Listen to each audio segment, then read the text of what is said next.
Scary টেলসের আজকের গল্পটি সকল বয়সের শ্রোতাদের জন্য নয়। গল্পটি কঠোরভাবে প্রাপ্তবয়স্কদের জন্য।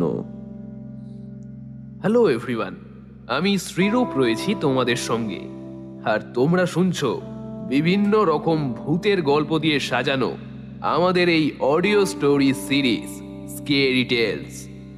আমাদের চ্যানেলে যারা নতুন রয়েছো তাদের উদ্দেশ্যে বলছি, তোমরা যদি বন্ধু আমাদের স্কেরি টেলসকে এখনো পর্যন্ত সাবস্ক্রাইব না করে থাকো তাহলে কি করছো?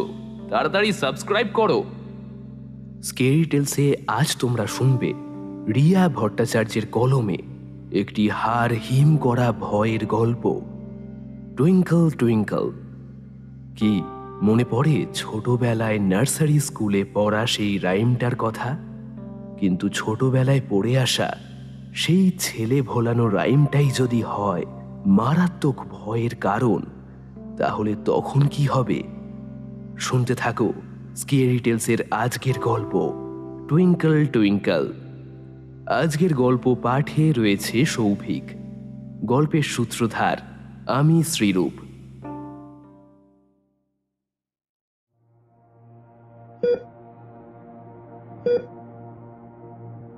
ধীরে ধীরে চোখের সামনে অন্ধকার হয়ে আসছে, যেন এক টুকরো কালো পর্দা কেউ জোর করে টেনে দিচ্ছে চোখের ওপরে। একটু বাতাসের জন্য বুকের ভেতরটা হাঁকফাঁক করছে সায়নীর, কিন্তু এমনটা তো হওয়ার কথা নয়। দিব্যি তার নাকে অক্সিজেন মাস্ক, ফুল ভেন্টিলেশন সাপোর্ট নিয়ে সে শুয়ে রয়েছে শহরের অন্যতম দামি নার্সিংহোমে। তবে হলোটা কি? সায়নী সরকার, বছর 26-এর এক উচ্ছল তরুণী, আজ মৃত্যুকে বড্ড কাছে অনুভব করছে। চারিদিকে কেউ কোথাও নেই। বেশ কিছুটা দূর থেকে ভেসে আসছে অন্য এক রোগীর কাতর গোঙানির শব্দ। নানা রকম জীবনদায়ী যন্ত্রপাতির পিক পিক শব্দ ছাড়া চারিদিকে কোনো শব্দ নেই। নার্সগুলো গেল কোথায়? ঝটকা মেরে বেডের উপরে উঠে বসার চেষ্টা করে সে। বিভিন্ন আকৃতির নলের ভারে পেরে ওঠে না। শরীরটা যেন জগদ্দল পাথরের মতো ভারী। এদিকে শ্বাসকষ্টটা বড্ড বাড়ছে। আদবে কি হয়েছিল তার? কি জন্য আজ সে এখানে? মনে করার চেষ্টা করে সায়নী। তার সারা শরীরে ব্যান্ডেজ জড়ানো, মাথায় অসহ্য যন্ত্রণা। কারণ কি এসবের? বেশিক্ষণ ভাবতে হয় না, একটু একটু করে চোখের সামনে ভেসে ওঠে দৃশ্যগুলো। বিখ্যাত খবরের কাগজের কর্মী সায়নী প্রতিদিনের মতো সেদিনও অফিস শেষে নিজের স্কুটিতে চেপে বাড়ি ফিরছিল। রাস্তায় হঠাৎ এক বেপরোয়া বিদেশি গাড়ি ধাক্কা দেয় তাকে। তারপর আর তার কিচ্ছু মনে নেই। কতদিন হলো এখানে আছে সে তা মনে করতে পারে না সায়নী। আইসিইউতে দিন রাত্রি সব সমান। মৃত্যু পথযাত্রীর উৎকট চিৎকার ও জীবনদায়ী যন্ত্রের টানাপোড়েন ছাড়া কোনো শব্দ পাওয়া যায় না এখানে। ডাক্তার নার্সদের চলাফেরাও কেমন সাবধানী, রোগীদের যেন বিন্দুমাত্র অসুবিধে না হয়। দাঁতে দাঁত চেপে নিজেকে স্বাভাবিক রাখার প্রাণপণ চেষ্টা করতে থাকে সায়নী। না, এভাবে মরতে পারে না সে। বাবা মা অরণ্য এখানে যে কেউ নেই। তারা সবাই কতটা উদ্বিগ্ন রয়েছে তাকে নিয়ে। সে মারা গেলে তারা বাঁচতে পারবে তো? প্রবল কান্না যেন কণ্ঠরোধ করতে চায় তার। অদৃশ্য কারো উদ্দেশ্যে চিৎকার করে বলতে ইচ্ছা করে, প্লিজ থামো, নিয়ে যেও না আমায়, মরতে চাই না আমি। কিন্তু গলা দিয়ে শব্দ বেরোয় না এতটুকু। বুকের উপর বেড়েই চলে পাথরের ভার। এতটুকু বাতাসের জন্য হাঁ করে সায়নী। চোখ ফেটে জল বেরিয়ে আসতে চায়, কিন্তু এ কি? বড় দাদু, পিপি, ঠাকুমা এরা আইসিইউর ভেতরে এলেন কি করে? কেন খুশি খুশি মুখ করে চেয়ে আছেন তার দিকে? তাদের মুখ এত হিংস্র কেন? কেউ যেন হাতুড়ির বাড়ি মারে সায়নীর মাথায়। এনারা তো মৃত। তবে কি শুধুমাত্র তাকে নিয়ে যাওয়ার জন্যই আজ মৃত্যুর দরজা পেরিয়ে হাজির হয়েছেন তারা? মৃতেরা কি মৃত্যুর গন্ধ আরো প্রবলভাবে পায়? হতেই হাত পা ঠান্ডা হয়ে যায় সায়নীর। পালিয়ে যেতে চায় সে, এই মর্গ সমান ঠান্ডা ঘরটা থেকে ছুটে বেরিয়ে যেতে চায়, পারে না। শরীরে প্রবেশ করানো নলগুলো যেন শক্ত দড়ি হয়ে চেপে ধরে থাকে তাকে। ফুরিয়ে আসে বুকের ভেতর আটকে থাকা শেষ বাতাসটুকু। একটা শেষ ঝটকা দিয়ে সায়নীর দেহটা স্থির হয়ে যায়। খোলা চোখের পাতায় ভিড় করে আসে অজস্র ভয়, বিতৃষ্ণা, তিতিক্ষা। শরীরের সঙ্গে লেগে থাকা মনিটর মেশিনের আঁকা বাঁকা রেখাগুলো সরল রেখায় বদলে যায়। সায়নীর মৃতদেহকে ঘিরে থাকা ছায়া শরীরগুলো বড্ড তৃপ্তিবোধ করে এতে। ধীরে ধীরে তারা বাতাসে মিলিয়ে যায়।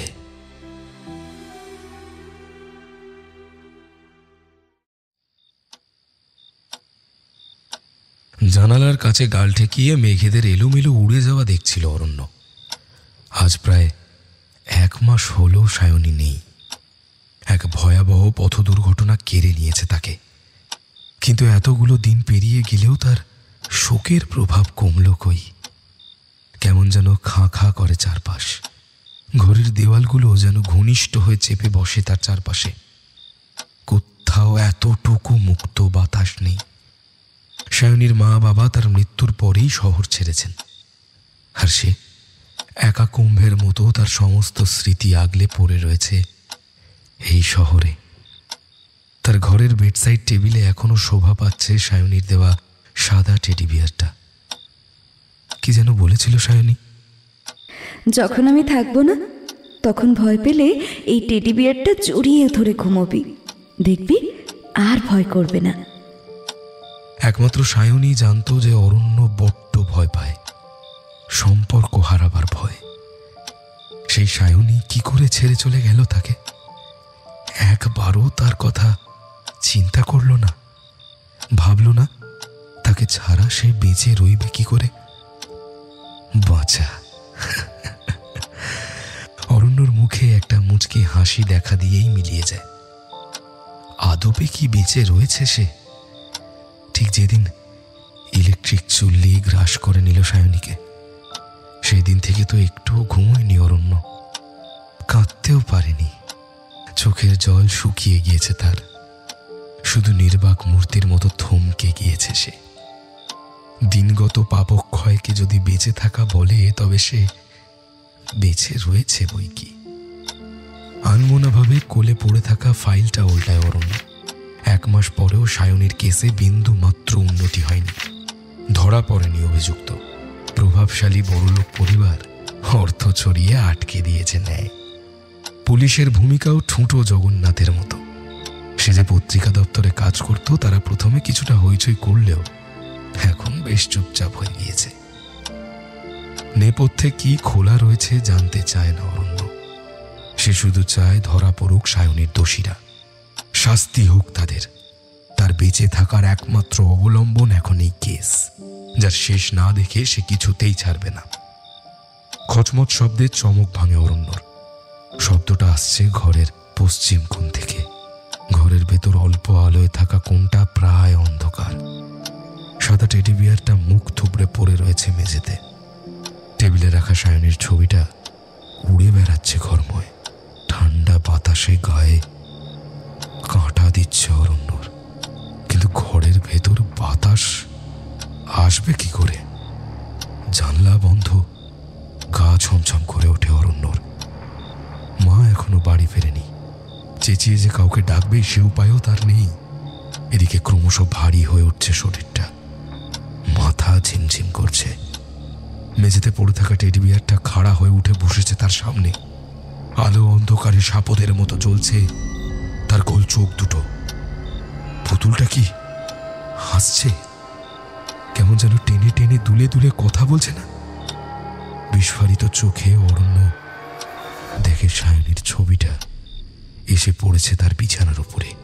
এদিকে তার দিকে তাকিয়ে তীক্ষ্ণ স্বরে কথা বলছে টেডি বিয়ারটা। ভয় পেও না, এবার আমি কোথাও যাব না।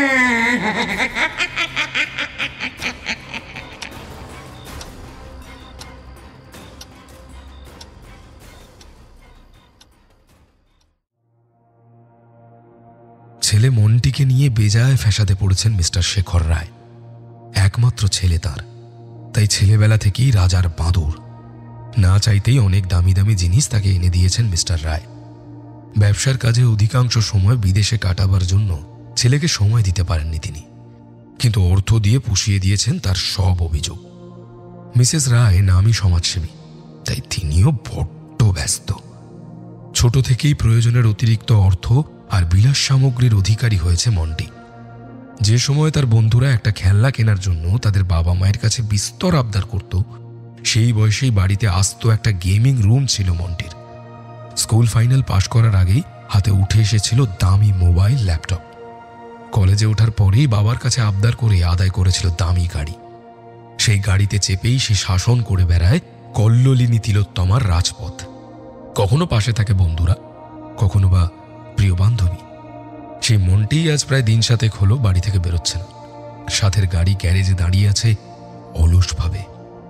বন্ধুরা মাঝে ফুলটুল নিয়ে দেখা করতে এসেছিল তার সঙ্গে, কিন্তু তার অশ্রাব্য দুর্ব্যবহারের সাক্ষী হয়ে তারা মানে মানে সরে পড়েছে।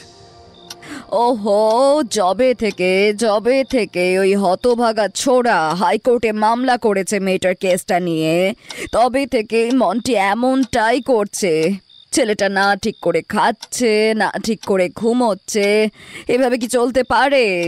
নেহাত একটা ভুল করে ফেলেছে, সেটা তো এমন বড় কিছু নয়, তার জন্য তাকে জেল খাটতে হবে নাকি? উতলা গলায় বললেন মিসেস রায়। সুরভি, এটা হাইকোর্ট, থানা নয় যে ঘুষ দিয়ে তাই সারব। কেস যখন হয়েছে তখন তদন্ত হবেই, বড় উকিল লাগাতে হবে দেখছি। কিন্তু তোমার গুণধর পুত্র তো কম যায় না, খুন করে বসে আছেন। ক্ষুব্ধ গলায় বললেন শেখর রায়। ও শাট আপ! ওটাকে খুন বলে নাকি? মেয়েটাকে কে বলেছিল হ্যাঁ যে স্কুটি নিয়ে ওর গাড়ির সামনে আসতে? দুর্ঘটনা ঘটে গেছে একটা, জাস্ট সিম্পল। মেয়েটার পরিবারকে সেই সমস্ত ক্ষতিপূরণ তো দিয়ে দিয়েছি আমরা। আর কি করব? কি করব? মেয়েটার মা বাবার এই কেস নিয়ে কোনো মাথা ব্যথা নেই। কোথাকার কোন এক ছোড়া সে এসে এই কেস নিয়ে বসে আছে। ওহ গড! এইটুকুর জন্য আমার বাচ্চা ছেলেটাকে এইভাবে শাস্তি দেবে? বাচ্চা? তোমার ছেলে কলেজ পড়ুয়া, ভুলে যেও না সুরভি। এইটুকু বয়সে যখন সে গাড়ি চালাচ্ছে তখন তার নিজস্ব দায়িত্বজ্ঞান থাকা উচিত। পুলিশ অফিসারও বলেছিলেন দুরন্ত গতিতে গাড়ি চালাচ্ছিল সে। মেয়েটার তেমন কোনো দোষই ছিল না। তোমার সুপুত্রকে বলে দিও, এভাবেই যদি সে চালাতে থাকে তবে তার বাবা আর বেশি দিন তাকে বাঁচাতে পারবে না। ও সব ছাড়ো তো, ছাড়ো সব ছাড়ো। ছেলেটা আমার নাক খেয়ে ঘুমিয়ে শুকিয়ে যাচ্ছে, দেখো একবার, লুক অ্যাট হিম। ওকে কি করে বাঁচানো যায় সেটা ভাবো আগে। এই শহরে রোজ অনেক দুর্ঘটনা ঘটে, কটারই বা কিনারা হয় বলো তো? আরেকটা যদি দুর্ঘটনা ঘটে তবে কিছু কি সমস্যা হবে? হ্যাঁ, হতভম্ব মিস্টার রায় স্থির চোখে চেয়ে থাকেন স্ত্রীর দিকে। তার চোখে তখন হিংস্র ঘাতকের হাসি।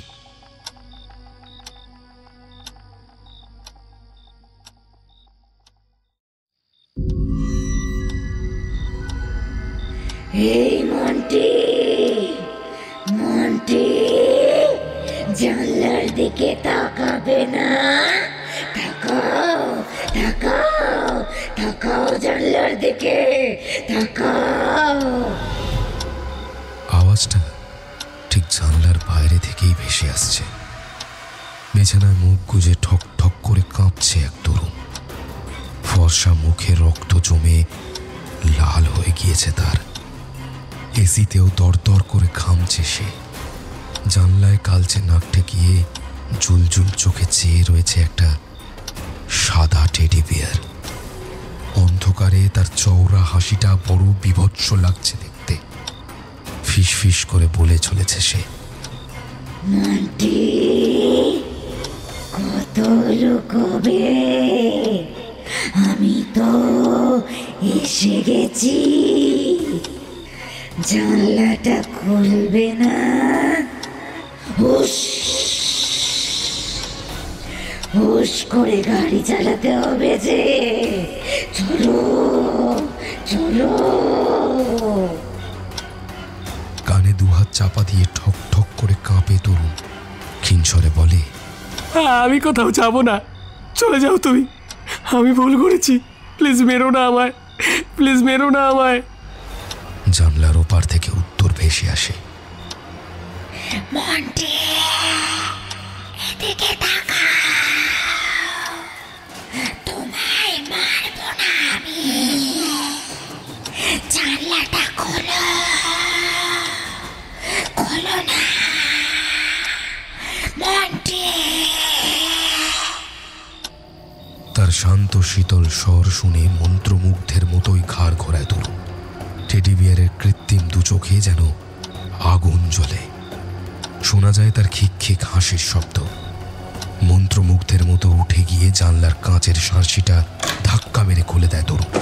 টেডি বিয়ারটা আছড়ে পড়ে তার ঘরের মেঝেতে। পড়ে থাকা অবস্থায় শীতল হাসিতে ফেটে পড়ে সেটি। ফিসফিস করে বলে,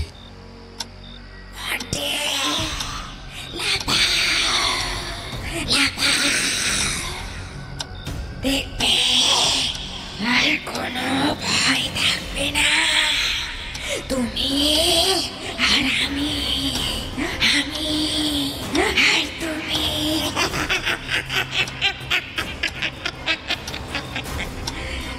গাড়ি চাপা পড়ার বড় যন্ত্রণা মাটি।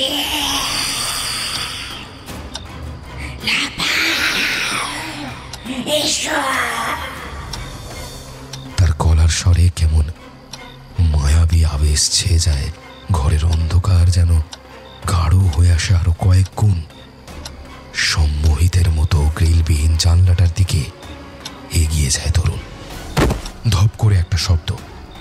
শহরের অন্যতম পজ হাইরাইজের বাসিন্দারা দেখতে পায় নিজের ঘরের জানলা দিয়ে নিচে লাফিয়ে পড়েছে প্রখ্যাত ব্যবসায়ী শেখর রায়ের কলেজ পড়ুয়া পুত্র শুভ্রনীল ওরফে মন্টি। রক্তে ভেসে যাচ্ছে কংক্রিট বাঁধানো এলাকাটা। টেডি বিয়ারটা উঠে এসেছে জানলার কার্নিশে।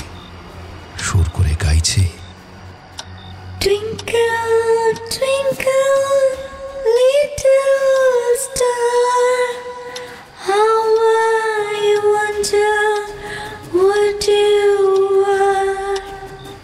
Twinkle, twinkle, little star. সায়নীর প্রিয় ছড়া।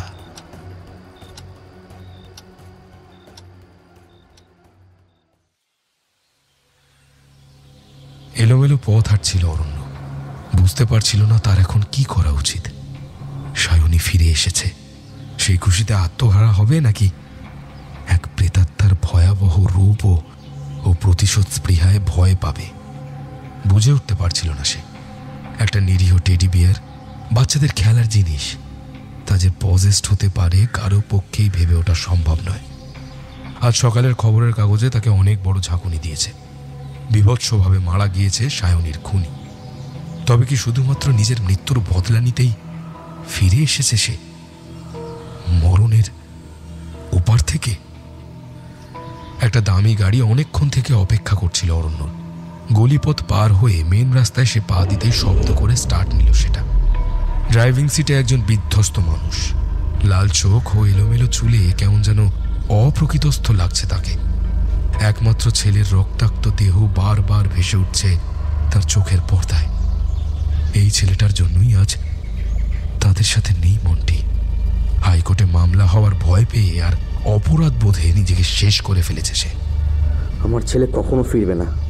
ওর মা কাঁদতে কাঁদতে অন্ধ হয়ে গেছে। তুই দেখিয়ে দিলি অর্থ সব নয়। তোর জন্য মন্টি চলে গেল, তুইও মর। নিজের শাস্তির আর ভয় পাই না আমি। অস্বাভাবিকভাবে মাথা ঝাঁকাতে ঝাঁকাতে বলছিলেন তিনি। সেই সঙ্গে মুখের উপর পৈশাচিক হাসিটা মেঘলা বিকেলের রহস্যময় পরিবেশকে আরও ভয়াবহ করে তুলেছিল। অ্যাক্সেলারেটারে চাপ দিতেই পথে ধুলোর ঝড় তুলে বেপরোয়াভাবে এগিয়ে গেল গাড়িটা। কিন্তু এ কি? কোথা থেকে এক সাদাটে টেডি বিয়ারের আবির্ভাব হয়েছে গাড়ির বনেটের উপরে। দুলে দুলে সুর করে গাইছে সেটি। Twinkle, twinkle, little star.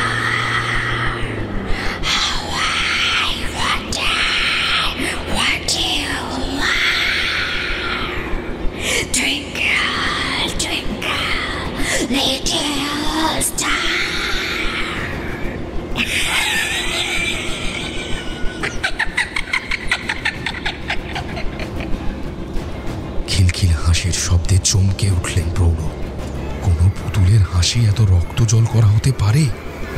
স্টিয়ারিংয়ে হাত নড়বড়ে হয়ে যায় তার। গাড়িটা বিপজ্জনকভাবে দুলছে, যে কোনো মুহূর্তে উল্টে পড়তে পারে। প্রৌঢ়র সেদিকে মন নেই। তিনি বিস্ফারিত চোখে চেয়ে রয়েছেন সামনের দিকে। অরণ্যকে মারতে এসেছেন? পারবেন না, পারবেন না, মারতে আপনি পারবেন না, কারণ আপনি তো মন্টি নন। হাসতে হাসতে গড়িয়ে পড়ে টেডি বিয়ারটা। জুলজুল চোখে পৈশাচিক জিঘাংসা এঁকে চেয়ে থাকে প্রৌঢ়ের দিকে। স্টিয়ারিংটা নিজে থেকেই বিপরীত দিকে ঘুরে যায়। গাড়িটা অরণ্যকে ছেড়ে এগিয়ে যায় ইলেকট্রিক পোস্টের দিকে। জোরালো একটা শব্দ। অরণ্যর চোখের সামনে ল্যাম্পপোস্টের ধাক্কা খেয়ে লাফিয়ে ওঠে দামি গাড়িটা। তারপর কিছু দূর ঘষতে গিয়ে উল্টে যায়। ড্রাইভিং সিট থেকে বেরিয়ে আসে একটা হাত।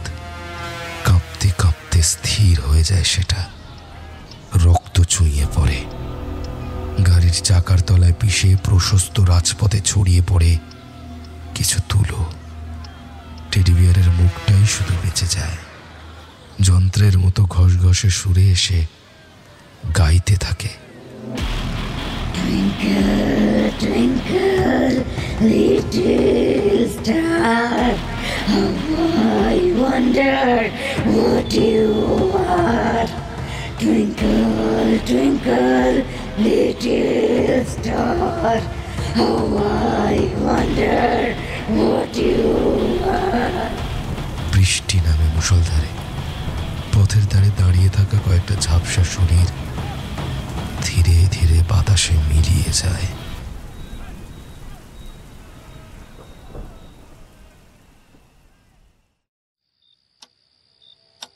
প্লিজ সায়নী, ফিরে যাও। তোমার খুনিরা তো শাস্তি পেয়েছে, এবার প্লিজ আমায় ছেড়ে দাও। অন্ধকার ঘরের ভেতর বসে বিড়বিড় করছে অরণ্য। কোনো কিছুর ছায়া নজরে পড়লেই শিউরে শিউরে উঠছে সে। অশরীরীর ভালোবাসার নিগড় বড়ই কঠিন। মৃত্যুর পরেও মুক্তির প্রত্যাশা না করে নিজের ভালোবাসার কাছেই থেকে যেতে চায় তারা। শত বাধাও তাদের কিছুতেই সরিয়ে রাখতে পারে না নিজের ভালোবাসা থেকে। তাদের প্রতিহিংসা হার মানায় যে কোনো দুর্ধর্ষ খুনির পরিকল্পনাকে। ঘরের ভেতরে সিলিং থেকে ঝুলে রয়েছে একটা টেডি বিয়ার। অল্প বাতাসে দুলছে সে। রাস্তায় গড়াগড়ি খেয়ে নোংরা হয়ে গিয়েছে পুতুলটি। একটা চোখ খুবলে গিয়েছে পথের ধারের নুড়ি পাথরের ঘায়ে। টেডি বিয়ারটির ওপর দিয়ে চলে গিয়েছে একটা টায়ার। পেটের কাজটা ফেঁসে তুলো বেরিয়ে পড়েছে। ঝুলে ঝুলে দুলে দুলে গাইছে সেটি। Twinkle, twinkle, little star, how I wonder what you are. Twinkle, twinkle. Please যাও, দূর হয়ে যাও, আমায় বাঁচতে দাও, আমায় বাঁচতে দাও একটু। দুই হাতে মুখ ঢেকে ফুঁপিয়ে ওঠে অরণ্য। খিলখিল করে হাসে টেডি বিয়ারটি। নিস্তব্ধ অন্ধকার ঘরে তার হাসি যেন এক ঝলক শীতল বাতাসের মতো ছড়িয়ে পড়ে। দুলে দুলে বলে সেটি। কেন অরণ্য? ছেড়ে দেব কেন? তুমি বলেছিলে না আমরা দুজনে সব সময় একসঙ্গে থাকবো। আমি যাওয়ার পরে আমার শোকে কাতর হয়ে পড়েছিলে তুমি। চেয়েছিলে আমি যেন আবার ফিরে আসি। দেখো, আমি ফিরে এসেছি তোমার কাছে, তোমার পাশে। এখন তুমি আমায় ভয় পাচ্ছ কেন? কেন আমায় কাছে আসতে দিচ্ছ না? কেন আমায় তোমায় ভালোবাসতে দিচ্ছ না অরণ্য? কেন? খোনা গলায় প্রশ্ন করে টেডি বিয়ারটি। তার তুলো ও ফার দিয়ে বানানো মাথাটি একদিকে হেলে যায়। কৃষ্ণ কালো মার্বেলের মতো চোখ দপদপ করে জ্বলে। কারণ তুমি মানুষ নও। একটা টেডি বিয়ারের ভেতরে নিজেকে এভাবে দিনের পর দিন রাখতে পারো না তুমি। তোমার মুক্তির প্রয়োজন। আমার তোমার হাত থেকে মুক্তির প্রয়োজন। মরিয়া হয়ে বলে অরণ্য। তার না আঁচড়ানো জটযুক্ত এলোমেলো চুল কপালের ওপর নেমে আসে। ঘরের তাপমাত্রা বেশ কয়েক গুণ বেড়ে গিয়েছে। দরদর করে ঘাম হচ্ছে তার। অদ্ভুত ধোঁয়া কোথা থেকে এসে ভরিয়ে দিচ্ছে ঘর। বারান্দার আলো তেরছাভাবে এসে পড়েছে ঘরের ভেতর। অদ্ভুত আলো আধারির পরিবেশ সৃষ্টি হয়েছে চারিপাশে।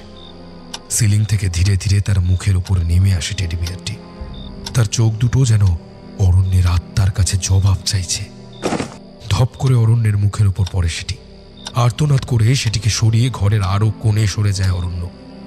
পা দুখানা মুড়ে হাঁটুতে চিবুক ঠেকিয়ে কাঁপতে শুরু করে। অদ্ভুত এই অশরীরীর অত্যাচার প্রতি মুহূর্তে নিংড়ে নিচ্ছে তার জীবন শক্তি। কতবার বলেছি আমি কোথাও যাব না, আমি এখানেই থাকব। তোমার জীবনের শেষ দিন পর্যন্ত আমি তোমার সাথে থাকি। তুমি চাও না? তুমি চাও বা না চাও, আমি তোমার সাথে থাকব।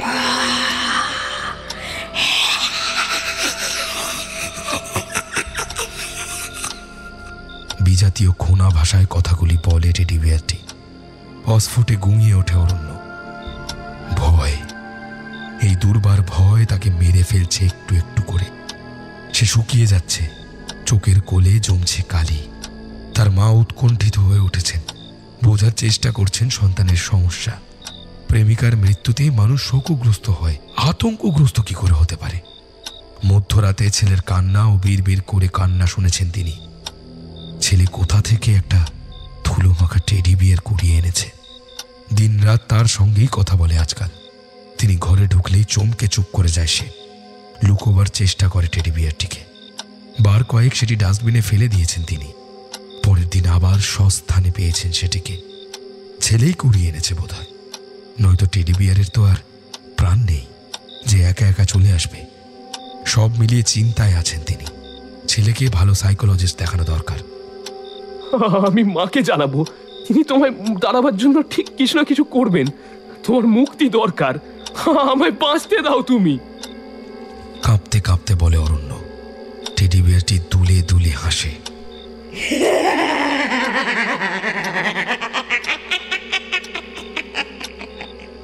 তোমার মনে হয় তিনি বিশ্বাস করবেন তোমার কথা? আজকের যুগে দাঁড়িয়ে কে কে বিশ্বাস করবে যে একটা নিরীহ টেডি বিয়ারের ভেতর অবস্থান করতে পারে কোনো ক্ষতিকর আত্মা?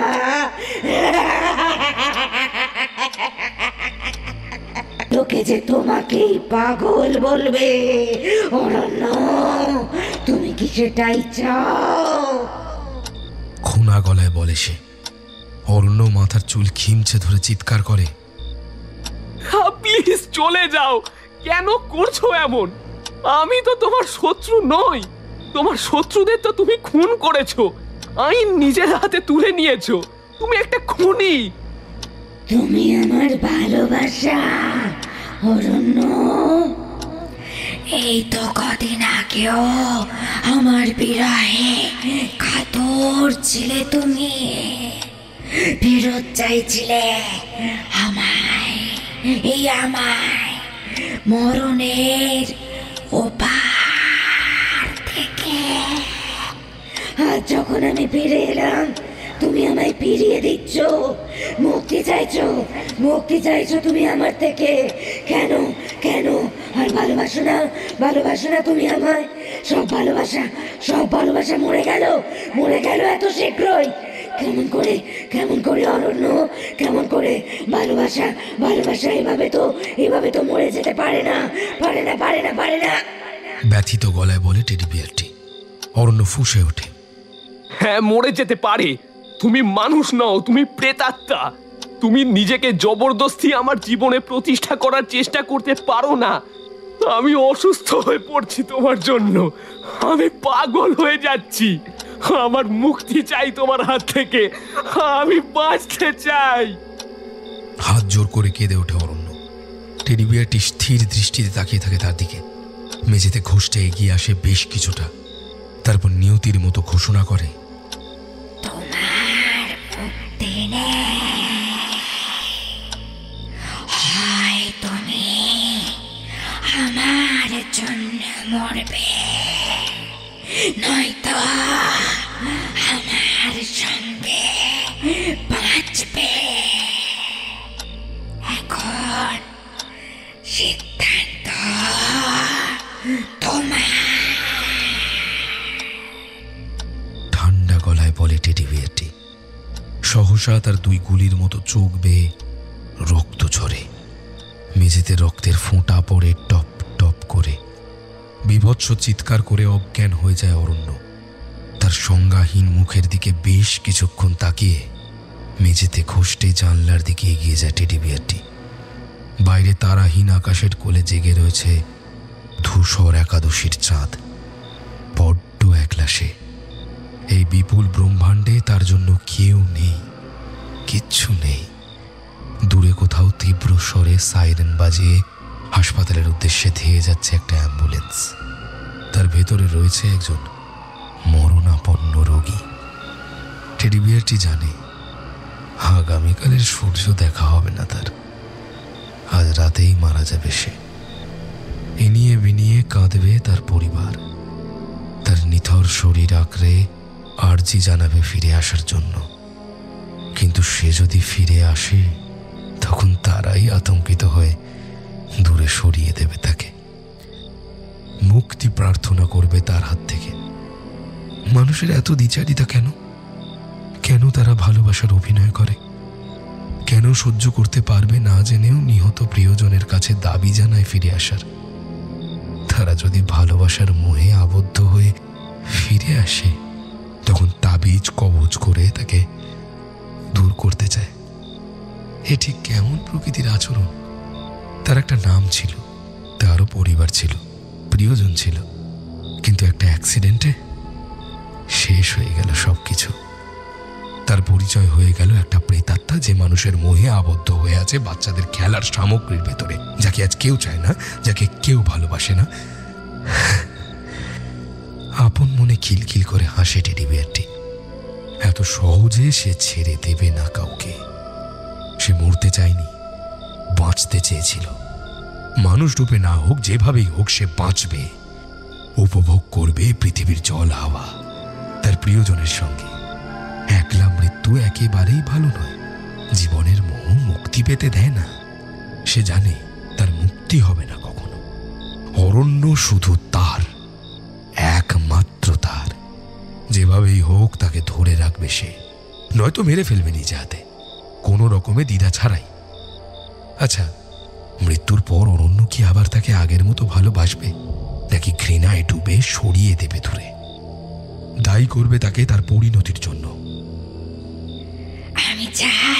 আমি চাই তুমি আমায় আবার ভালোবাসো অরণ্য, ঠিক যেমন আগে বাঁচতে। সব নিয়মের উঠতে গিয়ে কোনো বিধি নিষেধের তোয়াক্কা না করে, তার জন্য যদি আমায় তোমায় হত্যা করতে হয়, তাতে আমার আপত্তি নেই।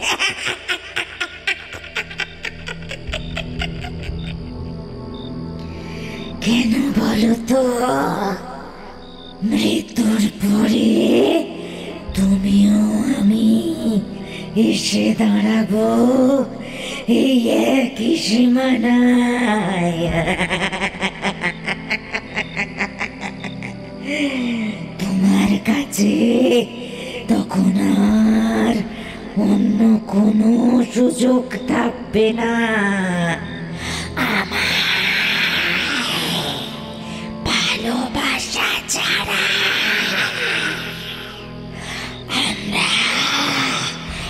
একে অপরের জন্য মুক্তি পাব, একে অপরের হয়ে মুক্তি পাব। কত ভালো হবে, তাই না?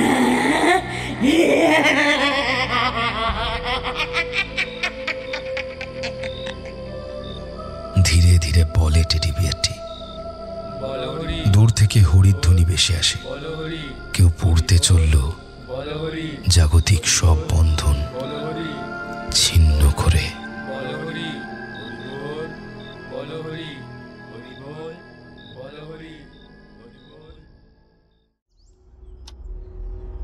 তোর কি হয়েছে বাবা? ঠিকঠাক খাস না, ঘুমাস না, একে একে কথা বলিস। তোর মা বলছিল আমায়, কিছু হয়েছে আমায় বল, ডাক্তারের কাছে যাবি? ছেলের মাথায় হাত রেখে প্রশ্ন করেন অরণ্যের বাবা। ব্যালকনিতে পা ছড়িয়ে বসে টেডি বিয়ারটি ফেঁসে যাওয়া পেট যত্ন নিয়ে সেলাই করছে সে। খুস্কো খুস্কো চুলে পড়েছে জট, চোখ ঢুকে গিয়েছে গর্তে, বিপজ্জনকভাবে বেরিয়ে এসেছে গালের হনু। শরীরের প্রতিটা হাড় যেন গোনা যায়। দিন 15 মধ্যে তার অবস্থার অবনতি হয়েছে চরমভাবে। বার কয়েক ডাক্তার দেখাবার চেষ্টা করেছিলেন তার মা, কিন্তু বাড়িতে চরম অশান্তি করে তাদের তাড়িয়ে দিয়েছে অরণ্য। আজকাল আর বাড়ির কারোর সঙ্গে কথা বলে না সে, খায় দায় খুব কম। টেডি বিয়ারটিকে ঠিক করার নেশা পেয়ে বসেছে তাকে। এখানে সেলাই করছে, ওখানে তালি মারছে। টেডি বিয়ারটি তার যত্নে আবার পরিষ্কার হয়েছে, চকচক করছে তার ফারের শরীর। এই টেডি বিয়ারটিকে দেখলে অদ্ভুত অস্বস্তি হয় অরণ্যের বাবার। নিরীহ একটা খেলনা মনের ভেতরে এত আতঙ্ক জাগিয়ে তুলতে পারে। আমি কাজ করছি বাবা, আমাকে বিরক্ত করো না এখন। আমি এখন কোথাও যাব না। খ্যার খ্যারে গলায় জবাব দেয় অরণ্য। এই কদিন উল্লেখযোগ্যভাবে ভেঙেছে তার গলা। আজকাল কেমন বিজাতীয় শোনায় কানে। অরণ্যের বাবা চমকে ওঠেন। কিন্তু বাবা, তোর শরীর খারাপ। ধীর গলায় বোঝবার চেষ্টা করেন তিনি। ফ্যাঁস করে শব্দ করে তার গলা চিপে ধরে অরণ্য। ছেলের রোগা আঙুলের সাঁড়াশি চাপে হাঁসফাঁস করেন তার বাবা। চোখ আতঙ্কে ঠিকরে ওঠে তার। বলেছি না তুমি বিরক্ত করবে না একদম। আমি কাজ করছি, দেখতে পাচ্ছ না? সায়নীকে ঠিক করাটা এখন দরকার। যদি ভালো চাও তাহলে চলে যাও। তুমি নিয়তিকে আটকাতে পারবে না, বরং বাধা দিতে গেলে তুমিও মরবে। তার চেয়ে বরং চলে যাও, চলে যাও আমার সামনে থেকে। ক্ষিপ্ত হয়ে বলে অরণ্য। ধীরে ধীরে তার কণ্ঠস্বর বলতে চায়। দুই চোখে জল জমে ওঠে, ফুঁপিয়ে ওঠে সে। চলে যাও বাবা, নয়তো আমার সাথে সায়নী তোমাকেও মেরে ফেলবে। আমি বাঁচতে চেয়েছিলাম, কিন্তু সে আমায় বাঁচতে দেবে না। তুমি আর মা প্লিজ বেঁচে থাকো, নয়তো আমি কখনো নিজেকে ক্ষমা করতে পারবো না বাবা। আমি কখনো নিজেকে ক্ষমা করতে পারবো না।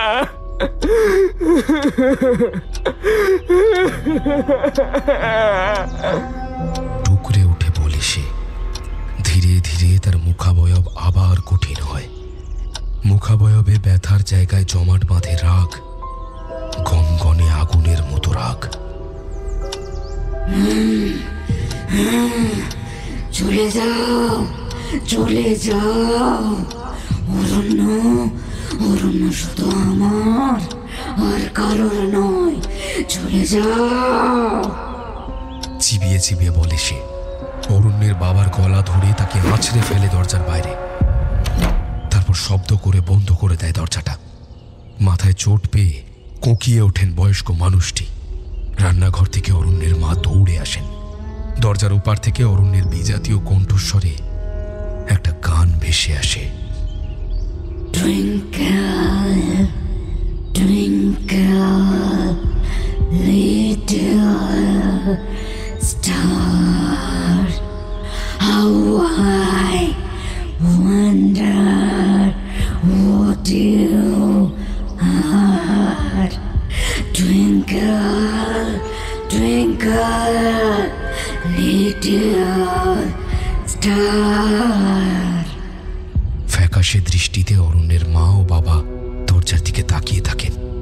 আমি বলেছিলাম তোমায়, এ ডাক্তারের কম্য নয়। এবার অন্তত গুরুদেবকে খবর দাও। পারলে একমাত্র উনি পারবেন আমার ছেলেটাকে ফিরিয়ে দিতে। ওই ডাইনি গ্রাস করতে চলেছে তাকে। শুনছো তুমি? কিছু একটা করো। কাঁদতে কাঁদতে বলেন অরণ্যের মা, কয়েকদিন আগে ছেলেকে জোর করে খাওয়াতে গিয়ে এই হামলার শিকার হয়েছেন তিনি। তার হাত অমানুষিক ক্ষিপ্ততায় কামড়ে ধরেছিল অরণ্য। অনেকটা রক্ত বেরিয়েছে, স্টিচও পড়েছে। মানসিক বিকৃতি ভেবে শহরের অন্যতম সেরা সাইকোলজিস্টকে নিয়ে এসেছিলেন তার বাবা। কোনো ক্রমে প্রাণ হাতে নিয়ে পালিয়ে বেঁচেছেন তিনি। আর এই মুখো হবেন না বলে গিয়েছেন। আর একটু হলে তার ধর থেকে মুন্ডুখানা স্রেফ ছিঁড়ে নিচ্ছিল অরণ্য। কয়েকদিনের ভেতরেই তার ভেতরের জান্তব ভাব চরম বৃদ্ধি পেয়েছে। ঠিকই বলেছো তুমি। আমি আজই যাব গুরুদেবের কাছে।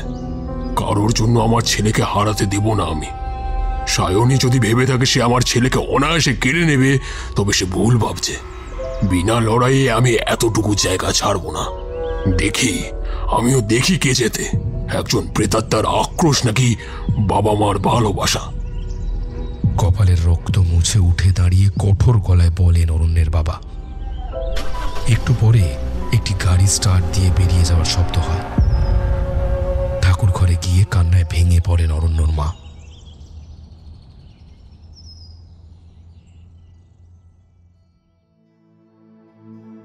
ঘরের ভেতরে টেডি বিয়ারটি যত্ন করে সেলাই করে উল্টে পাল্টে দেখে অরণ্য। চুম্বন করে সেটিকে, ফিসফিস করে বলে, আমি তোমার শরীর অধিকার করতে চাইনি অরণ্য। তুমি বাধ্য করেছ আমায়। কিছুতেই কথা শুনছিলে না তুমি। কষ্ট পেও না। আর তো মাত্র কয়েকটা দিন, তুমি আর আমি এক হয়ে যাব চিরদিনের জন্য। আমার দুনিয়ার এখন সবই তুমি, অশরীরীদের দুনিয়া।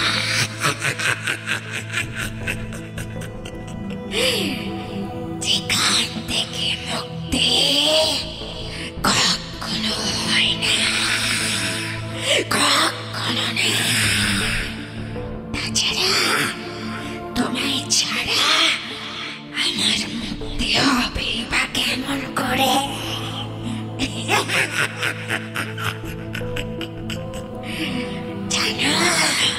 জানো তুমি কতখানি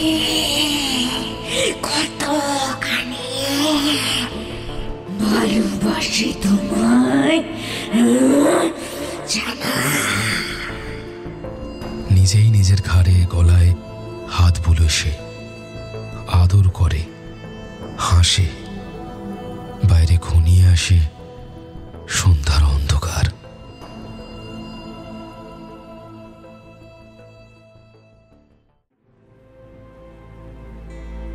গুরুদেবের আশ্রম শহরের বিজাতীয় কোলাহল থেকে বেশ কিছুটা দূরে। অনেক গাছের মাঝে নিশ্চিন্ত আশ্রয় তাঁর। কামাখ্যা সিদ্ধ তিনি। তবে তিলক জটার বাহুল্য নেই তেমন, নেই ভক্তদের প্রাচুর্য। গুরুদেব একাকিত্বকামী। প্রতি বছর নির্দিষ্ট কয়েকজন শিষ্যকে দীক্ষা দিয়ে থাকেন। আয়োজনের আড়ম্বর নয়, অন্তরের উষ্ণতাই তার পূজার প্রধান আহুতি। একটি পুরাতন মন্দির রয়েছে তার আঙিনায়। বড় পুরাতন মন্দির এটি। বলা হয় বহু পূর্বে যখন কাপালিকরা ছড়িয়েছিল বঙ্গভূমে, তখন এক অমাবস্যার রাতে হঠাৎ করে মন্দিরের সামনের এক দিঘিতে ভেসে ওঠে এক শিলামূর্তি। অষ্টভুজা এই মূর্তির উপাসক গুরুদেব। বংশানুক্রমে এই দেবীর পূজা করে আসছেন তারা। তখন এই জমিন জঙ্গলময় ছিল। এখন জঙ্গল নেই ঠিকই, তবে গাছপালার আধিক্য রয়েছে।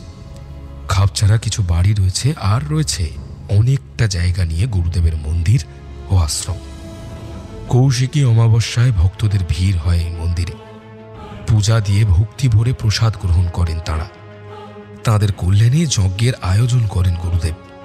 এছাড়াও তিনি মাঝে মধ্যেই বেরিয়ে পড়েন তীর্থ ভ্রমণে। মন্দিরে সেবার ভার তখন পড়ে গুরুমার ওপরে। শোনা যায় কামাখ্যায় গুরুদেবের ভৈরবী ছিলেন তিনি। পরে তাঁকেই স্ত্রী হিসাবে গ্রহণ করেন গুরুদেব। সাধ্যী মানুষ তিনি। ভক্তরা জননীর মতো শ্রদ্ধা করেন তাকে। অরণ্যের বাবা জানেন বর্তমানে এই গুরুদেবই তাঁর অগতির গতি। তিনি যদি হাত তুলে নেন তাহলে অরণ্যকে বাঁচানো এক প্রকার অসম্ভব হয়ে পড়বে। আজ যা দেখে এসেছেন তিনি, তারপরে নিজের চোখেই যেন বিশ্বাস হচ্ছে না তার। এতকাল ভূত প্রেত কখনো মানেননি তিনি। গুরুদেবের উপরে আস্থা রেখে ভক্তি ভরে জীবন কাটিয়েছেন, কখনো কাউকে ঠকাননি। তার পরিবারের সঙ্গেই এমন কেন হলো তা ভেবে পাচ্ছেন না তিনি। কার ক্ষতি করলো তার ছেলে? কিসের শাস্তি পাচ্ছে সে? ভালোবাসা কি এমন হয়? নিজের গাড়ি নিজেই ড্রাইভ করে গুরুদেবের আশ্রমে এসেছেন অরণ্যের বাবা।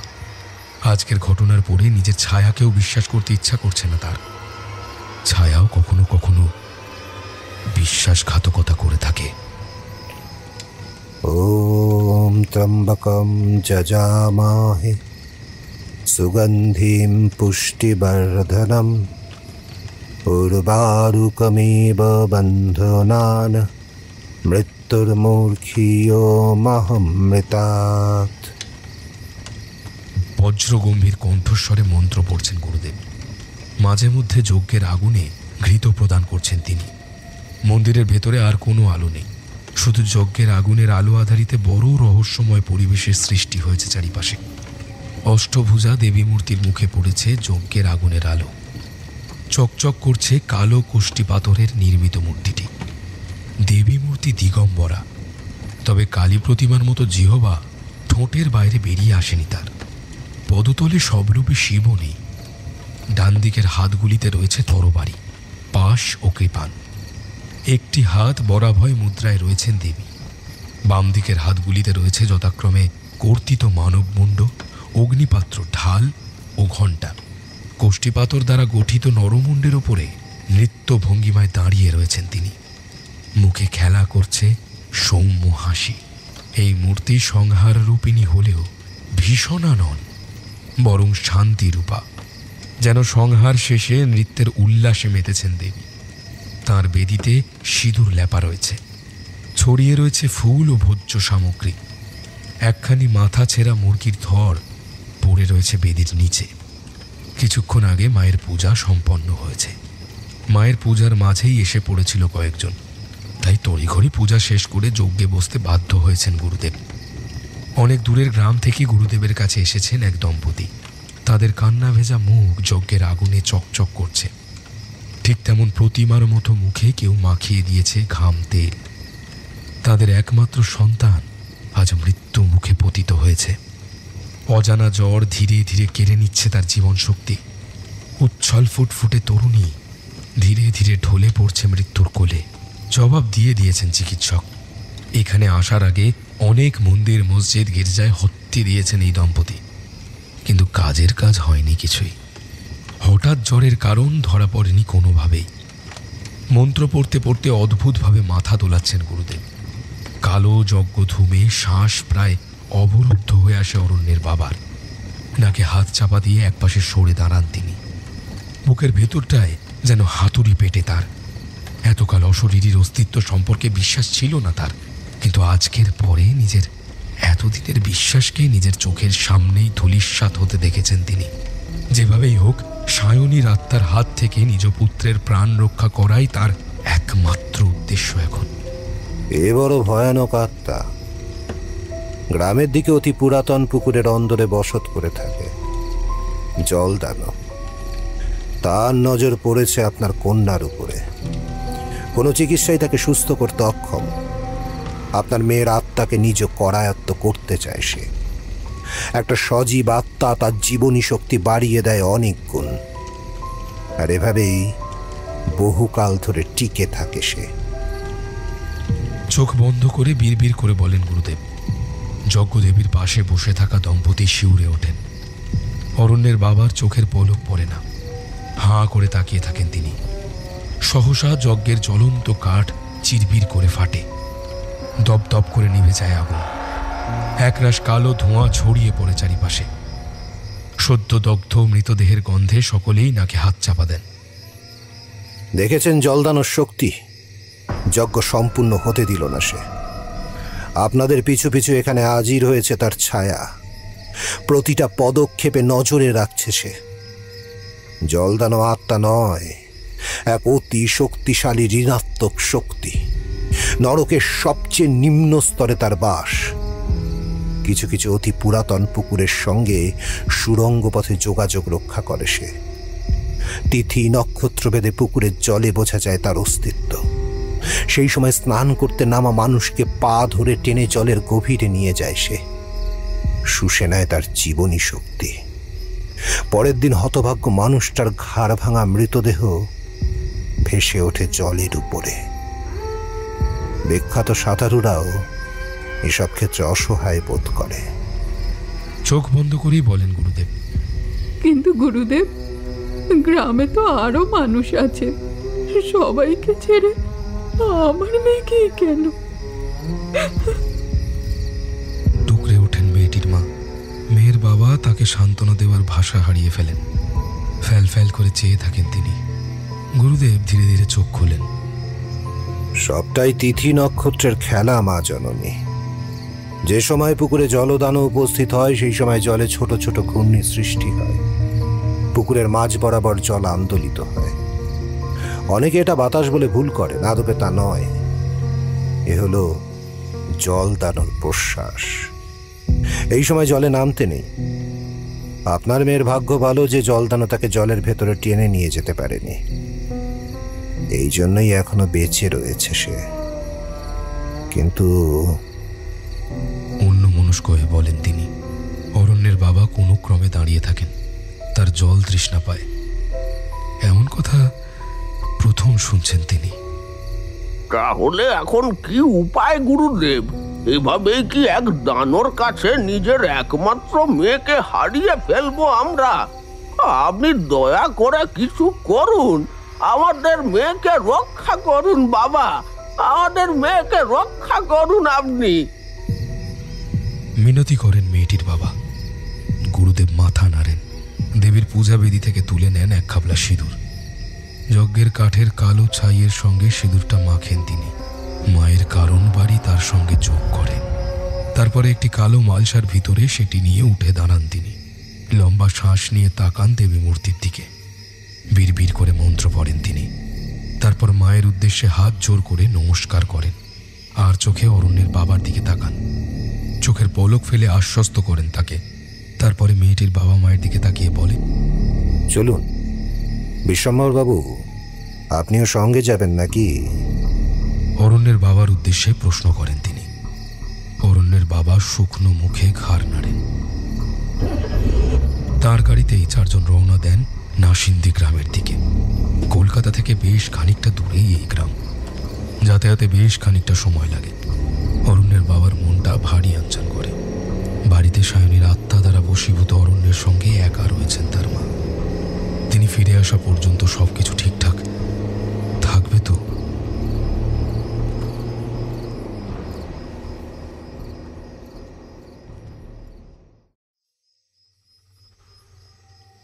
বঙ্কিম চাঁদ ধারালো কাস্তের মতো উদিত হয়েছে আকাশে। শীতল বাতাস গায়ে কাঁটা ধরিয়ে দেয়। গ্রামের 5টি বেডযুক্ত স্বাস্থ্যকেন্দ্রের সামনে যখন তারা পৌঁছলেন, তখন রাত্রি বেশ জাঁকিয়ে বসেছে চড়াচড়ে। টিমটিমে 100 ওয়াটের বাল্ব জ্বলছে স্বাস্থ্যকেন্দ্রের বারান্দায়। একমাত্র দারোয়ান টুলে বসে ঝিমোচ্ছে। একজন নার্স নিজের ঘরে কি একটা বই পড়তে ব্যস্ত। জেনারেল বেডের রোগীরা নিঃসাড়ে ঘুমোচ্ছে। কখনো কখনো শোনা যাচ্ছে তাদের ব্যথাময় কাতর ধ্বনি। স্বাস্থ্যকেন্দ্রের পেছনের মজা পুকুরটা থেকে ভ্যাপসা গন্ধ ভেসে আসছে। স্বাস্থ্যকেন্দ্রের একমাত্র কেবিনটি অধিকার করে রয়েছে 1 বছর 19-এর গ্রাম্য তরুণী। বিছানার সঙ্গে এক প্রকার মিশে গিয়েছে। কৃষকায় শরীরে হাঁপড়ের মতো ওঠানামা করছে বুক। ঘুমোচ্ছে নাকি অজ্ঞান হয়ে গিয়েছে ঠিক বোঝা যাচ্ছে না। কেবিনের ভেতরটা স্বাভাবিকের তুলনায় বড্ড বেশি শীতল। মেয়েকে দেখা মাত্র ডুকরে কেঁদে উঠে তার দিকে এগিয়ে যাওয়ার চেষ্টা করেন মেয়েটির বাবা মা। হাত ধরে মেয়ের বাবা মাকে আটকান গুরুদেব। মেয়ের মাকে চোখের ইশারা এগিয়ে যাওয়ার কথা বলেন তিনি। মেয়ের মাথা কোলে নিয়ে বসুন মা জননী। সকলে বলে নারীর টান অস্বীকার করতে খোদ ঈশ্বরই পারেন না। জলদানোর কবল থেকে আপনার মেয়েকে যদি কেউ ছাড়িয়ে আনতে পারে, তা কেবলমাত্র আপনিই পারবেন। বিছানার চারপাশে মেঝেতে ছাই মেশানো সিঁদুর দিয়ে দাগ দিতে বললেন গুরুদেব। মেয়েটির মা মেয়ের প্রায় নিথর দেহ আগলে বসেন। আঁচল দিয়ে মেয়ের উত্তপ্ত মুখ মুছিয়ে বারবার বিড়বিড় করেন তিনি। ভয় পাস না মা, আমি আছি, কিচ্ছু হবে না তোর। মেয়ে উত্তর দেয় না। বিড়বিড় করে মন্ত্র পড়েন গুরুদেব। সিঁদুরের দাগ এঁকে দেন মেয়েটির কপালে।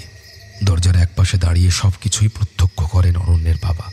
অজানা আশা আশঙ্কায় দোদুল্যমান হয় তার মন। পারলে একমাত্র গুরুদেবই পারবেন অরণ্যকে রক্ষা করতে। এই জন্যই এত দূরে ছুটে আসা তার। সহসা ঘরের ভেতর যেন প্রবল ঝড় হচ্ছে বলে মনে হয়। উল্টে পড়ে সেলাইনের স্ট্যান্ড, টেবিলে রাখা ওষুধপত্র, বাতাসে ওড়ে চিকিৎসার কাগজ। ঘূর্ণি বাতাস যেন সব কিছু উল্টে ফেলতে চায়। বাতাসের ধাক্কায় একদিকে ছিটকে পড়েন মেয়েটির বাবা। কোনো ক্রমে তাকে ধরে তোলেন অরণ্যের বাবা। ঠক ঠক করে কাঁপেন তিনি। শোষো বাতাস যে হাঁ করে গিলে খেতে চায় বিছানা শুদ্ধ মেয়েটিকে। নিজের শরীর দিয়ে মেয়েকে আগলে হাউ মাউ করে কাঁদেন তার মা। শুধুমাত্র গুরুদেব নিজের লক্ষ্যে অবিচল থাকেন। স্থির হয়ে হাতে সিঁদুর নিয়ে মন্ত্র পড়েন তিনি। বাতাসে এঁকে দেন স্বস্তিক চিহ্ন। সহসা বাতাসে এক সুবিশাল অবয়বের সৃষ্টি হয়। সুবিশাল অপার্থিব সেই অবয়ব। স্বচ্ছ আঁশের আবরণে ঢাকা কমলা চোখযুক্ত অবয়বটি গুরুদেবকে লক্ষ্য করে তেড়ে আসে। ডান হাত এক বিশেষ মুদ্রায় প্রসারিত করে বিড়বিড় করেন গুরুদেব। তীব্র চিৎকার করে সেই অবয়ব, যেন কোনো অদৃশ্য শক্তির সঙ্গে লড়াই করছে সে। মুহূর্ত মাত্র, তারপরেই চূর্ণ বিচূর্ণ হয়ে বাতাসে মিলিয়ে যায় সেই অবয়ব। এক পশলা জল সকলকে ভিজিয়ে দেয়। বিছানায় শুয়ে থাকা অজ্ঞান মেয়েটি উগড়ে দেয় কাদা মিশ্রিত জল। বেশ কয়েকবার এমন হওয়ার পরে শ্রান্ত হয়ে ঘুমিয়ে পড়ে সে। তার শরীরের তাপমাত্রাও কমে আসে লক্ষণীয়ভাবে। গুরুদেব হাঁ করে শ্বাস নেন, তারপরে স্মিত হেসে বলেন, এই যাত্রায় বেঁচে গেলেন মা জননী। আর যেন মেয়ে ঘূর্ণিযুক্ত পুকুরে না নামে সেটা নিশ্চিত করবেন। মা মুণ্ডেশ্বরী আপনাদের রক্ষা করুন। হাত জোর করে নিজের আরাধ্যার উদ্দেশ্যে প্রণাম করেন তিনি। তারপরে অরণ্যের বাবাকে নিয়ে বেরিয়ে আসেন বাইরে। গাড়িতে বসে নিজের কথাগুলি তাকে খুলে বলেন অরণ্যের বাবা। শুনতে শুনতে গুরুদেবের মুখ গম্ভীর হয়ে যায়। অনেক বড় ভুল করলেন বিশ্বম্ভর বাবু। ওই অতৃপ্ত পিশাচী আত্মার সঙ্গে নিজের স্ত্রীকে একলা ছেড়ে অনেক বড় ভুল করলেন আপনি। তাড়াতাড়ি চলুন, আমি আশঙ্কা করছি যেন কোনো অঘটন না ঘটে যায়। মা মুণ্ডেশ্বরী রক্ষা করুন। দুই হাত জোর করে নিজের কপালে ঠেকান তিনি। গাড়ি এক প্রকার উড়ে চলে শহরের দিকে।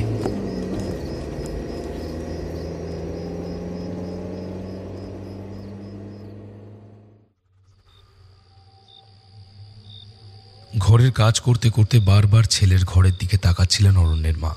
ঘরের দরজা ভেতর থেকে বন্ধ। অনেকক্ষণ হলো কোনো রকম শব্দ পাওয়া যাচ্ছে না। চিন্তা হচ্ছে তার, ছেলেটি ঠিকঠাক আছে তো? কোনো ক্ষতি হলো না তো তার? বেশ কয়েকবার দরজায় টোকা দিতে গিয়েও নিজেকে সামলে নিয়েছেন তিনি।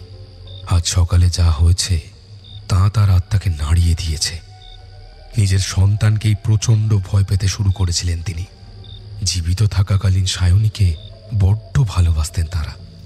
কোশমিন কালেও ভাবেননি তার আত্মা এতখানি ক্ষতিকর হয়ে উঠবে খোদ তার প্রেমিকের প্রতি। আচ্ছা, মৃত্যু হলে কি আত্মা এতটা স্বার্থপর হয়ে ওঠে? তার বাস্তবিক বোধ শক্তি হারিয়ে যায়? মনে মনে ভাবেন তিনি।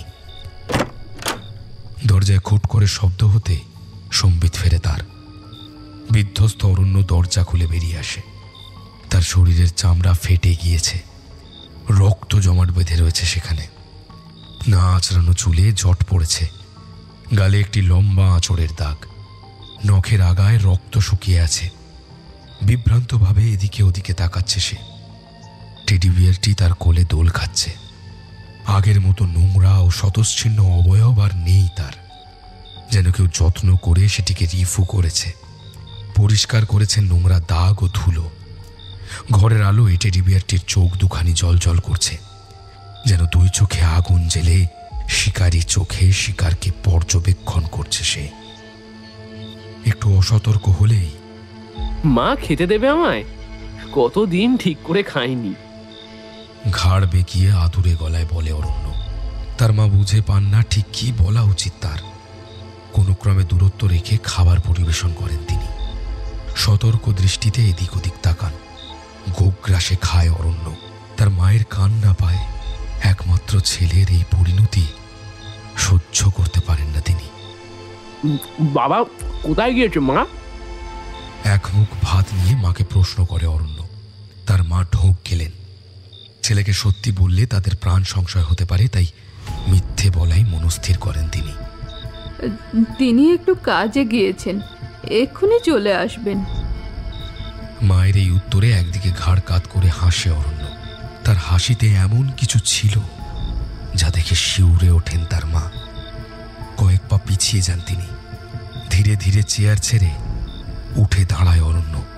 তার ঘূর্ণায়মান চোখের মনি স্থির হয় তার মায়ের মুখের দিকে। মুখ দিয়ে চুক চুক শব্দ করে সে।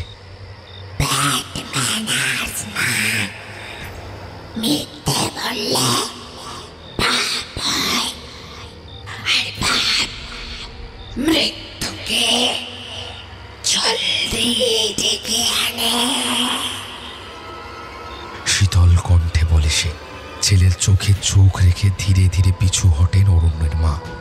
নিজের ঘরে ঢুকে দরজা বন্ধ করে ফেলতে পারলেই অনেকটা নিশ্চিন্ত বোধ করবেন তিনি।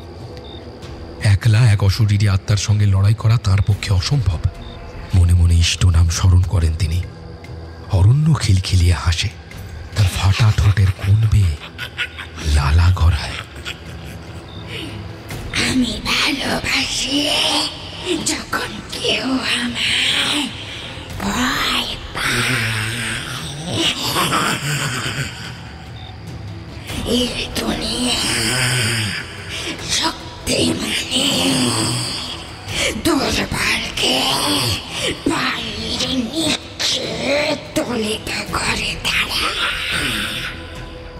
যখন বেঁচে ছিলাম তখন অনেকেই আমার দুর্বলতার সুযোগ নিতে চেয়েছে, আর প্রাণ যাওয়ার পরে ভুলে গেছে।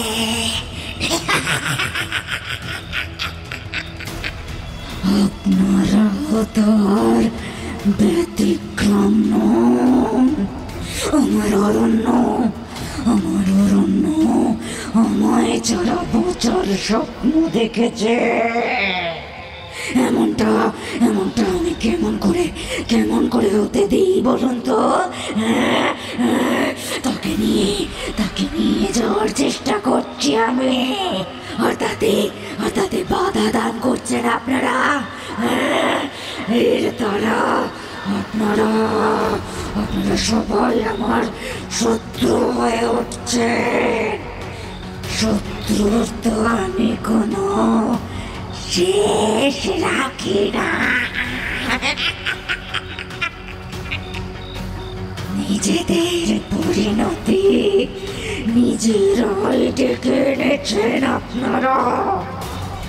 আমার অরণ্যের মাঝে যে আসবে তাকে আমি শেষ করে দেব। শেষ করে দেব। বিশ্বাস করেন না কেন? বিশ্বাস করেন না কেন আপনারা আমার কথা? প্রমাণ না দিলে কেন বিশ্বাস করেন না? ঘাড় দুলিয়ে বলে সে। ঘাড়টা অস্বাভাবিকভাবে বেঁকে যায় তার। চোখ যেন ঠিকরে বেরিয়ে আসতে চায় কোটর থেকে। লম্বা শ্বাস নেয়। অরণ্যের মা ছেলের পরিণতি দেখে আর সহ্য করতে পারেন না। ছুটে এসে ছেলেকে ধরার চেষ্টা করেন, কিন্তু পারেন না। ততক্ষণে তার গলা ধরে তাকে শূন্যে ঝুলিয়ে ফেলেছে অরণ্য। এক টুকরো বাতাসের জন্য হাঁক ফাঁক করছেন তিনি। তার মধ্যেই সায়নীর আত্মার কাছে মিনতি জানাচ্ছেন তার একমাত্র পুত্রের জীবনের জন্য। কিন্তু অশরীরী বর্তমানে যেন বধির হয়ে গিয়েছে। পুত্রের শরীর অধিকার করে তাকে দিয়েই তার মায়ের পরিণতি লিখতে চলেছে সে। ধীরে ধীরে পশ্চিমের দেওয়ালে নিজের মাকে চেপে ধরে অরণ্য। ছেলের নামানুষিক শক্তির সামনে অসহায় বোধ করেন তার মা। কিছুতেই নিজেকে ছাড়াতে পারেন না তিনি। এক এক করে তার হাতের সবগুলি নখ উপড়ে নেয় সে। গালে নিজের লম্বা নখ দিয়ে আঁচড় কেটে দেয়। চিৎকার করার চেষ্টা করেন তার মা, পারেন না। অক্সিজেনের অভাবে ধীরে ধীরে ঝিমিয়ে আসে শরীর। তার মধ্যেই বিস্ফারিত চোখে তিনি দেখতে পান অরণ্যের হাতে উঠে এসেছে একটা ধারালো ছুরি। কিছু বুঝে ওঠার আগেই সেটি তার মায়ের মস্তিষ্ক ভেদ করে গেঁথে দেয় দেওয়ালে। মরণ আর্তনাদ করে স্থির হয়ে যান তিনি। দেওয়াল বেয়ে গড়িয়ে পড়ে টাটকা রক্ত। সেই রক্তে আঙুল ডুবিয়ে দেওয়ালে লিখে অরণ্য, বাড়িতে স্বাগত।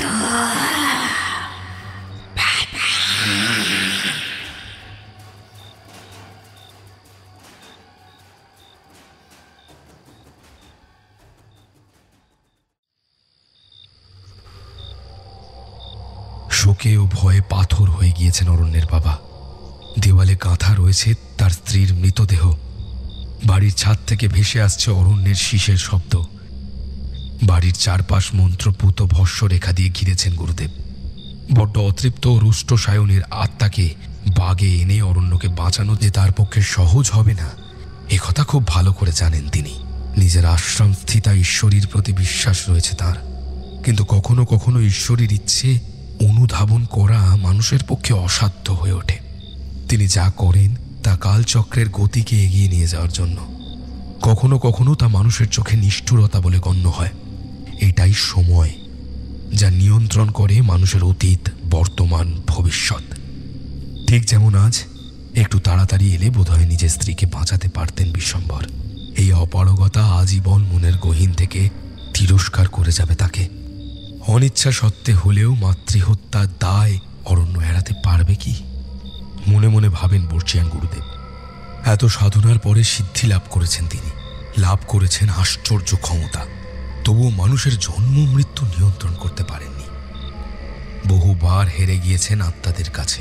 ঠিক যেমন আজ বাড়ির পেছন দিকে পড়ে রয়েছে অজস্র কবন্ধ পাখির দেহ, যেন কেউ শিকার করে দেহ থেকে মাথা ছিঁড়ে নিয়েছে অজানা আক্রোশে। কিছু নতুন, কিছু বেশ পুরানো। পচন ধরে গিয়েছে, গন্ধে টিকা দেয়। নাকে চাপা দিয়ে ভস্মবৃত্ত সম্পন্ন করেন গুরুদেব। তারপরে ঘরে এসে ঝোলা থেকে নিজের ধুনি বের করে 20 আনা কাঠকুটো জেলে তাতে অগ্নি সংযোগ করেন। এক মুঠো মন্ত্রপুত সর্ষে তাতে ছুঁড়ে দেন তিনি। যত্ন নিয়ে আসন বন্ধন করেন। অরণ্যের বাবার চারপাশ বন্ধন করতে বলেন না তিনি। সদ্য স্ত্রীহারা মানুষটি অবশ্য এতে কোনো উৎসাহ দেখান না। পাথরের মূর্তির মতো স্তব্ধ হয়ে বসে থাকেন তিনি। ধীরে ধীরে প্রেত আবাহনী পড়তে শুরু করেন গুরুদেব। সহসা আশ্চর্য টান অনুভব করে অরণ্য। ছাদ থেকে নেমে এক প্রকার হোঁচট খেয়ে ধুনির সামনে পড়ে সে। কাঁক থেকে টেডি বিয়ারটা ছিটকে পড়ে বেশ কিছুটা দূরে। গন্ডুস করা মন্ত্রপুত গঙ্গাজল তার মাথায় ছুঁড়ে দেন গুরুদেব। তীব্র চিৎকারে বাড়ি কাঁপিয়ে তোলে সে। টেডি বিয়ারটার জন্য হাত বাড়ায়, পারে না। ততক্ষণে শক্তিমন্ত্র দ্বারা মাধ্যমের শরীরে বন্দী হয়েছে সে। নড়াচড়া করার শক্তি তার নেই। কেন নিষ্পাপ মানুষদের হত্যা করছিস? তোর প্রতিশোধ সম্পূর্ণ হয়েছে, তাও মুক্তি কেন হয়নি তোর? ভরাট গলায় প্রশ্ন করেন গুরুদেব। নিজের আসনে বসেই দুলে দুলে হাসে অরণ্য। সহসা হাসি থেমে যায় তার। গুরুদেবের দিকে তাকিয়ে চিবিয়ে চিবিয়ে বলে সে, আমরা ভেবেছিলাম প্রতিশোধ সম্পূর্ণ হলে মুক্তি পাবো আমি, কিন্তু তেমনটা আরো হলো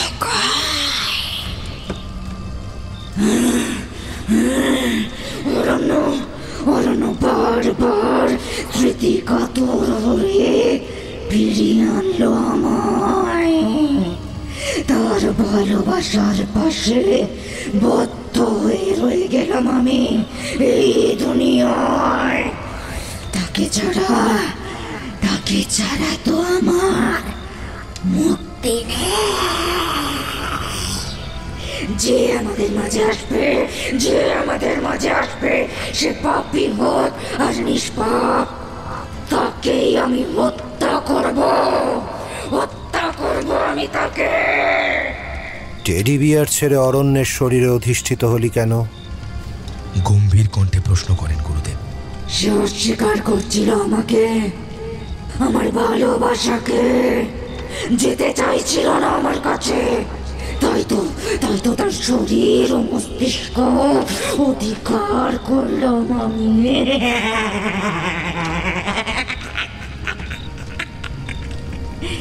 তাকে নিয়ে যেতে আমি পারি সেই মুক্তির ঠিকানা।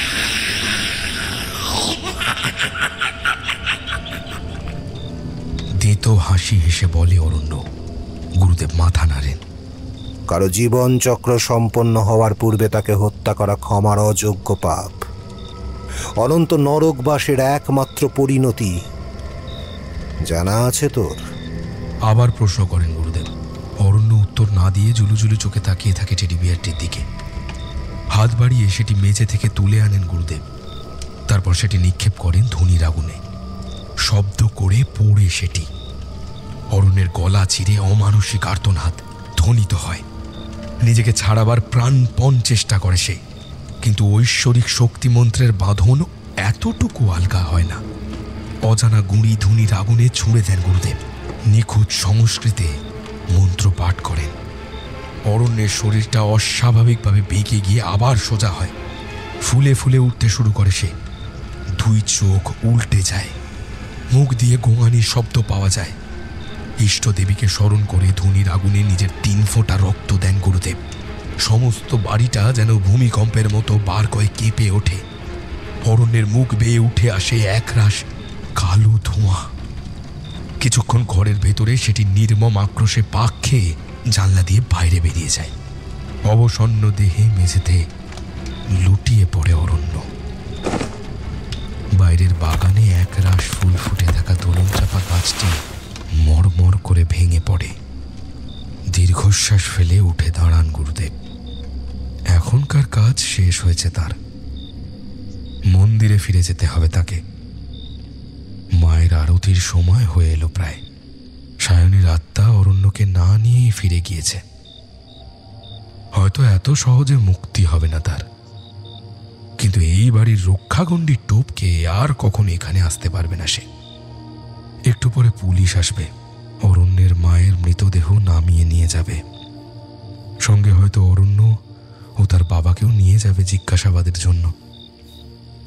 সময় বয়ে যাবে, শুধু দেওয়ালে রয়ে যাবে ছুরির দাগ ও শুকনো রক্তের ধারা।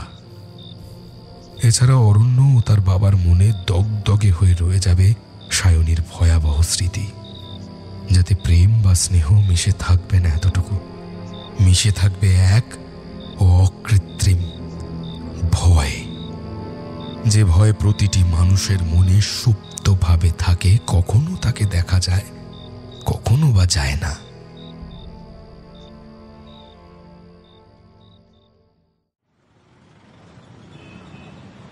ফুটপাথের পুতুলের দোকানে একটা পুতুলের দিকে হাঁ করে চেয়ে রয়েছে 1 বছর 7 শিশুকন্যা। মায়ের কাছে অজস্রবার বায়না করেও পুতুলটি কেনার অনুমতি পায়নি সে। মায়ের কেন জানে না পছন্দ হয়নি পুতুলটি। তিনি কেমন যেন ভয় পেয়েছেন বলে বোধহয়। শিশুটি জানে না তার কারণ। পুতুলটি বড্ড সাদামাটা, রং বেরঙের কাপড় মিশিয়ে তৈরি। হয়তো অতি ব্যবহারে মলিন হয়ে গিয়েছে কাপড়গুলি। সবচেয়ে বেশি যেটি নজর কাড়ে তা হলো পুতুলটির চোখ, স্বচ্ছ কাঁচের মতো, ভাসা ভাসা। এক নজর দেখলে জীবন্ত বলে ভ্রম হয়। দোকানের এক কোণে নিতান্ত অবহেলায় পড়ে আছে পুতুলটি। শিশুটি ছাড়া কেউ সেটির দিকে সেভাবে ফিরেও তাকাচ্ছে না, যেন শিশুটিকে আহ্বান করছে সেটি। নিতান্ত অনিচ্ছা সত্ত্বেও মায়ের হাত ধরে পুতুলটি না নিয়েই দোকান থেকে বেরিয়ে যায় শিশুটি। পেছন থেকে যান্ত্রিক কণ্ঠস্বরে ভেসে আসে একটা কবিতা। Twinkle, twinkle, Little star, how I wonder what you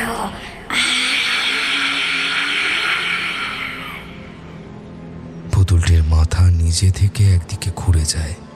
তার রং চঙে মুখে পৈশাচিক হাসি ফুটে ওঠে। কারো নজরে পড়ে না সেটি।